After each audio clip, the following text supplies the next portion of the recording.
கூப்பிடுறாரு, கர்த்தர் மலைக்கு மேலே கூப்பிடுறாரு. உடனே கூப்பிட்டு ஆண்டவர் நிறைய விஷயங்களை பேசுறாரு. நீ போய் ஜனங்கக்கிட்ட இதை பற்றி நான் பேசின விஷயங்களை அவர்கிட்ட போய் சொல்லுன்னு சொல்லி திருப்பி பேசினப்ப திருப்பி அனுப்புறாரு கீழே.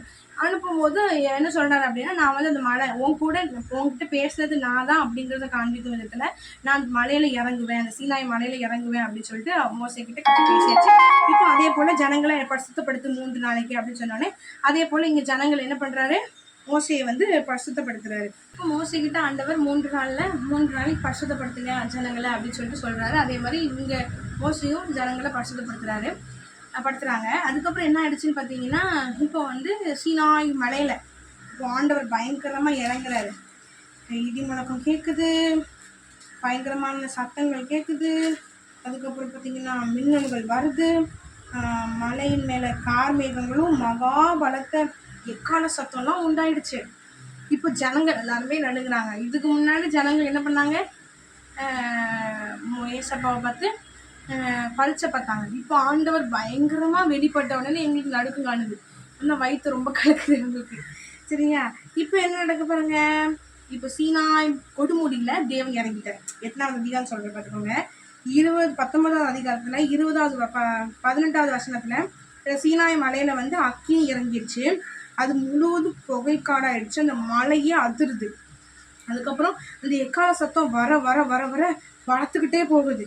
இப்போ 20வது வசனத்துல 19வது அதிகாரம் 20வது வசனத்துல போட்டிருக்கு, கர்த்தர் சீனாய் கொடுமுடியில இறங்கியாச்சு. சரியா, இப்போ கர்த்தர் மோசே கிட்ட சொல்றாரு, மலையோட கொடுமுடிக்கு வா அப்படின்னு சொல்றாரு. மோசே ஏறி போறாரு.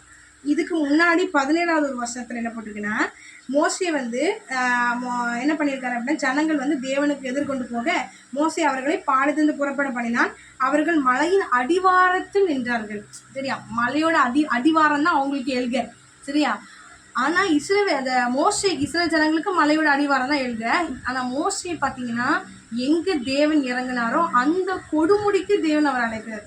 இப்போ மோசேக்கும் அந்த ஜனங்களுக்கும் இருக்கிற வித்தியாசத்தை பார்த்தீங்களா? மோசேக்கும் அப்போ இயேசுக்கும் எப்படிப்பட்ட ஒரு ரிலேஷன்ஷிப் இருந்திருக்கணும், எப்படிப்பட்ட ஒரு ஐக்கியம் இருந்ததுனால தேவன் அந்த கொடுமுடிக்கு அவர் அழைக்கிறார்.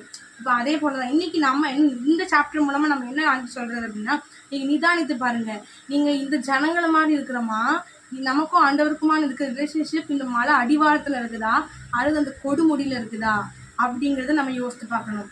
ஏன்னா ஆண்டவர் வந்து அதுல அத்தனை பேர்ல மோசே இத்தனை தியாகம் செய்ய போய் தான் ஆண்டவர் என்ன பண்றாரு, ஆண்டவர் கொடுமுடிக்கு அழைக்கிறார். அந்த கொடுமுடியில அவரோட தேவன் இறங்கி இருக்கிற அந்த கொடுமுடி, மலையோட கொடுமுடிக்கு ஆண்டவர் என்ன பண்றாரு, அழைக்கிறார். இப்போ நமக்கும் ஆண்டவரோடு என்ன ஒரு ரிலேஷன்ஷிப் இருக்கு, நம்ம ரிலேஷன்ஷிப்போட ஸ்டேஜ் என்ன, நம்ம எந்த கட்டத்தில் இருக்கிறோம், 1ஆம் கிளாஸ்ல இருக்கிறோமா, 1st ஸ்டாண்டர்ட்ல இருக்கிறோமா, இல்லை 12th ஸ்டாண்டர்ட்ல இருக்கிறோமா, இதுதான் முக்கியம். நம்ம அநேகர் என்ன பண்றோம், வெளியரங்கத்தையே பார்க்குறோம். ஆண்டவர் வெளியரங்கத்தை பார்க்கிறவரே அல்ல.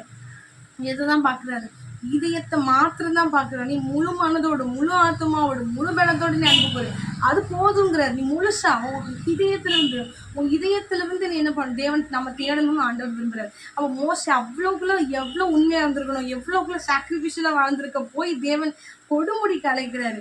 நாமளும் கூட இப்படி வாழ்ந்தோம்னா ஆண்டவர் சும்மா விட மாட்டார், நம்மளோடு பேசுவார். மோசையோடு முகமுகமாக அப்போ பேசுனதுக்கு காரணம் என்ன, அவருடைய வாழ்க்கை தான். அப்படிதானே, அவருடைய ஜப வாழ்க்கையா இருக்கலாம், அவர் இப்படி தேவனுக்கு ஒவ்வொன்றும் கீழ்ப்படிஞ்சு தேவன் சொன்னதெல்லாம் அப்படி கேட்டு ஒரு எதிர்த்து பேசாம, ஏன் எனக்கு கொடுமைப்படுத்துறீங்கன்னு கேட்காம அப்படியே கீழ்ப்படிய போய் தான் அவர் ஆண்டவர் வந்து அவரோடு என்ன பண்ற தானே வெளிப்படுத்துறார். அப்போ தேவனுக்கு பிரியமானவைகளை செய்யும் பொழுது, தேவனுக்கு பிரியமானவைகளை செஞ்சா நம்ம யாரை தரிசிக்க முடியும், இருதயத்தில் சுத்தமுள்ளவன் தேவனை தரிசிக்கிறான். இதயத்துல சுத்தம் இருந்துச்சா கண்டிப்பா நம்ம யாரை தரிசிக்க முடியும், இயேசுவை தரிசிக்க முடியும். சரி, ஓகே. இப்போ பாருங்க, அப்போ எவ்வளோ ஒரு எனக்கு இது பார்த்தோன்னே ரொம்ப அட்மையர் ஆயிடுச்சு. மோசேக்கும் ஆண்டவருக்கு எப்படிப்பட்ட ஒரு ரிலேஷன்ஷிப். அந்த ஜனங்களை வந்து அந்த மலையோட அடிவாரத்துல நிற்கிறாங்க. அப்போ எவ்வளோக்குள்ள ஆண்டவர் பிரியமானவைகளை மோசே செஞ்சிருக்கணும் அப்படின்றது யோசிச்சேன்.